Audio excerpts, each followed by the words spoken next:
భువనగిరి పార్లమెంట్లో 1,00,000 ఓట్ల పైచిలుకు మెజార్టీతో గెలుస్తామని బీజేపీ ఎంపీ అభ్యర్థి బోరా నర్సేగౌడ్ ధీమా వ్యక్తం చేశారు. అమిత్ షా టూర్ నేపథ్యంలో పార్టీ శ్రేణులకు బోరా దిశానిర్దేశం చేశారు.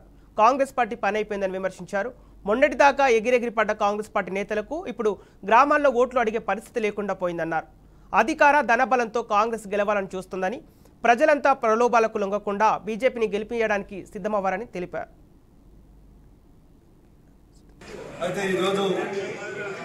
భువనగిరిలో బీజేపీ గెలుపు ఖాయం.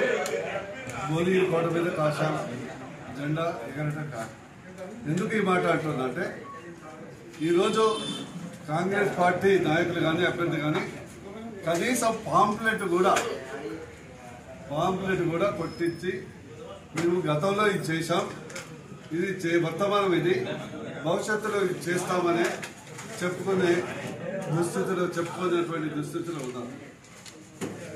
కేవలం 6 గ్యారెంటీలు 6 మోసాల మీదనే ఉన్నారు. కానీ ఈ పార్లమెంట్ ఎన్నికల్లో గెలిస్తే అసలు నేనేంటి, హూ ఆమ్ ఐ, నేనెవరు, నా గతం ఏంటి, నా వర్తమానం ఏంటి, భవిష్యత్తు భువనగిరికి ఏం చేయగలను అనే విజనే లేదు.